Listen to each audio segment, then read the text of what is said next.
próximo assunto agora é a economia. Vamos falar aqui de grana, de dólar. Nessa quarta-feira o dólar subiu pelo segundo pregão seguido e fechou a R$ 4,19, o segundo maior valor nominal da história. Samidana está com a gente aqui. Bom dia, Sami. Muito bom dia, Edgar. Bom dia a todos. O que aconteceu? Eu quero saber o seguinte, o caso do príncipe influenciou essa alta do dólar, a queda da bolsa? O príncipe não, mas o mundo não vive seus melhores dias. O que aconteceu? O Trump teve um discurso meio agressivo em relação à China, e aí as duas maiores potências do mundo se trocando farpas nunca é bom para os outros países, e a gente acaba sofrendo no Brasil. Aí ontem, o New York Times teve uma reportagem que falou que a fase 1, que eles estavam falando, estamos negociando, vai dar tudo certo, que a fase 1 deu um problema. A fase 1 de negociação. Por quê? Os chineses já começaram a encrencar com a compra dos produtos agrícolas americanos. Então, com isso, já deu uma estabanada um no outro, acabou sobrando para todos os mercados, a bolsa caiu. Além disso, a gente tem, obviamente, conflitos graves na América Latina. A gente tem a questão da Bolívia, a gente tem o problema do Chile, sem contar a Venezuela, que já não é de hoje. Então, tensão no mundo,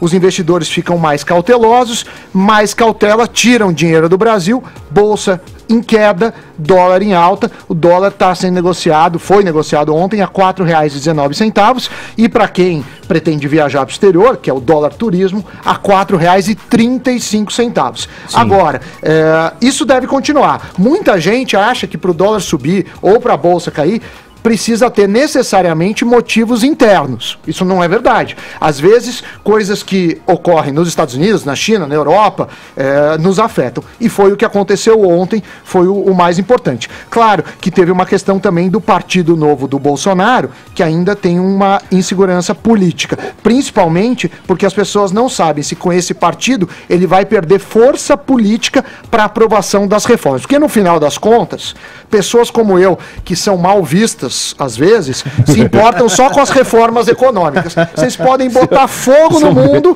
mas aprovem as reformas econômicas, entendeu? Você é frio e calculista. Exatamente. Ô, Sami, mas peraí, você falou de fatores internos não influenciariam isso, mas, por exemplo, quando você pega aí o Lula, por exemplo, o fator Lula solto, tem pessoas que olham e já fazem uma previsão, falam assim, legal, o Lula tá para sair, quando ele sair, pode crer que o dólar vai subir e a bolsa vai cair. Isso é um jargão que já existe. Automático isso. Como é que você fala que fatores internos, então, não influenciam nessa questão aí? É que assim, o mercado financeiro trabalha com expectativa. Quero ver como é que você sai dessa. Você vai ver, só. Vamos lá. Com expectativa. A questão do Lula afetou. Na sexta-feira, que foi a soltura dele, a bolsa caiu quase 2%.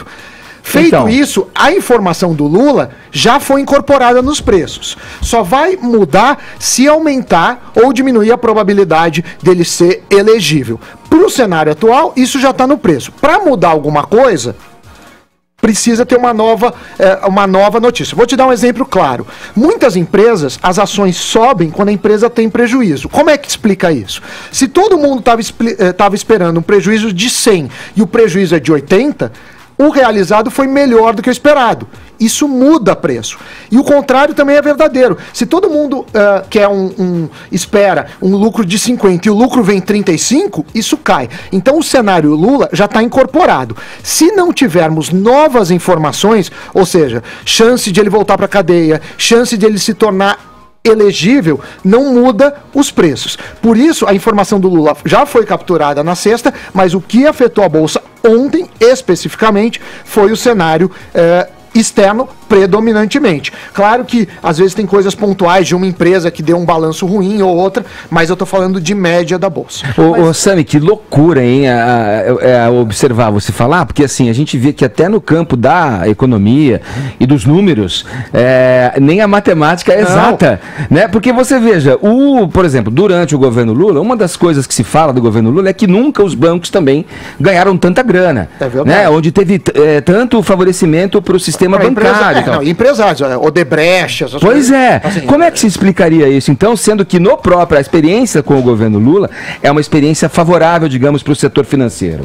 A questão é a insegurança jurídica. O Brasil, se a gente olhar a história do Brasil, a gente teve impeachment da Dilma, do Collor, tentativa de impeachment do Temer, é muito inseguro. Então você pensa que você vai fazer uma fábrica no Brasil, você vai produzir carros.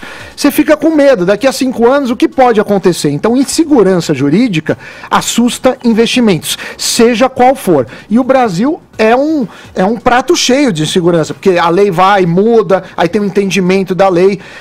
É claro que é fruto também de uma democracia jovem. Sim. As pessoas acham que a democracia, aí os nossos comentaristas de política podem ajudar, mas que a democracia é só você ir lá e votar. Ajuda aí, Adriles. Mas não é isso.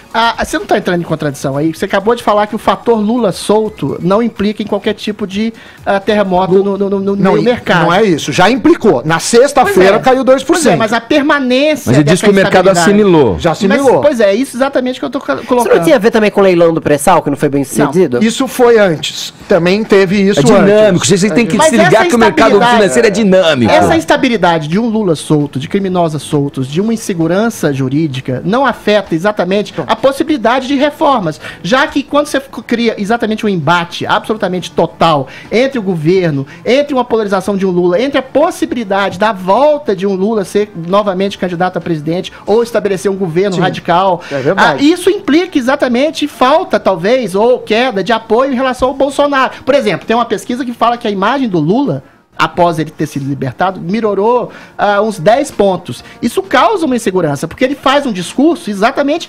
anti-mercado, anti-reforma da Previdência, anti os apoios econômicos sustentados pela economia proposta pelo Guedes. Ou seja, todo um discurso político gera uma estabilidade política que pode gerar instabilidade na própria economia. Vou te dar um exemplo claro. Eu venho pra cá, eu boto no Waze, eu saio da minha casa, eu sei que normalmente em 20 minutos eu tô aqui. Pelo horário que eu saio todo dia. Aí, determinado dia, eu chego e vejo que teve um acidente. Caiu uma ponte. Quando caiu a ponte, recalcula o Waze. Quando recalculou, de 20 foi para 40. Se não tiver nenhuma nova informação, 40 continua valendo.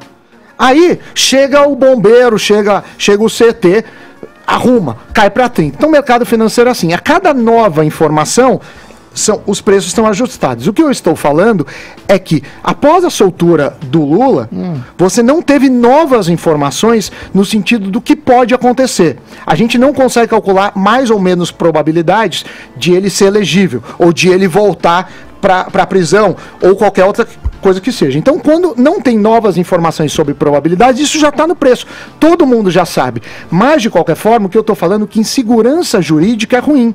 E isso assusta a qualquer investidor. Eu não quero ir para um país que a lei tá escrita e eu não consigo entender a interpretação da lei. E isso é ruim. Então, eu não estou nem julgando o mérito, que não cabe a mim, se tem que ter segunda instância ou não, se vai ser preso, não. O que eu estou falando é que mudança de entendimento toda hora gera insegurança. Sim, mas o discurso só eu preciso fechar que a gente está se alongando muito. Só para saber aqui um fato novo, tem a questão do Brasil nas relações. O ministro Paulo Guedes falou ontem de Brasil e China aí, que negociam essa área de um livre comércio aí. Há economistas que veem também uma disparidade ali nesse momento em relação a uma eventual desigualdade na competição entre os dois países. O que você poderia nos dizer rapidamente sobre isso, Sami? A China é o maior parceiro comercial do Brasil.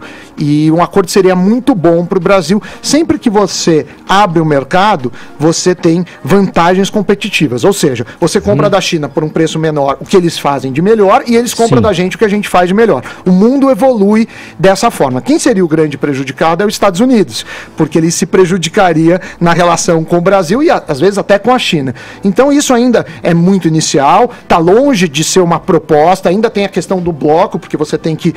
o Brasil também tem acordo com outros países do Mercosul, mas isso deve caminhar. A ideia é boa, gosto de economia aberta, mas ainda é muito cedo para a gente ter um juízo de valor. Me agrada essa questão de abrir o comércio. Em geral, a gente ganha. É um indicativo claro de um amadurecimento do governo, né? Que sai daquele núcleo ideológico duro, que dizia, com uma certa razão de ser, que a China faz parte de um projeto eurasiano dentro da teoria globalista de poder, de hegemonia cultural, sociocultural sobre o mundo, e ele se abrindo agora para a economia chinesa é uma prova de amadurecimento do governo. Agora, eu acho que a gente tem que atentar realmente que existe uma certa nova guerra fria, mais sutil, mais subliminar entre os Estados Unidos e a China, e a gente tem que dizer, né, para nossos esquerdistas, que o modelo americano é bem mais interessante que o chinês, que é um modelo, o Sam pode falar melhor do que eu em relação a isso, de uma espécie de capitalismo estatal ditatorial. Sim, eu capitalismo acho que de Estado.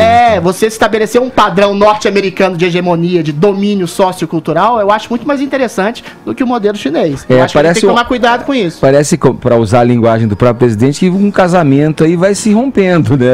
Um olhar, um flerte com os vermelhos. Você casa com o inimigo, né? Você dá umas distorções, umas vai ver que as negativas do Donald Trump fizeram aí com que eu acho ainda cedo, eu só olho do ponto de vista econômico. É uma suruba boa, mas assim, os Estados Unidos, de fato, não tem uma política muito liberal em questão a outros países. Sim. Eles têm muitos protecionistas. Sim.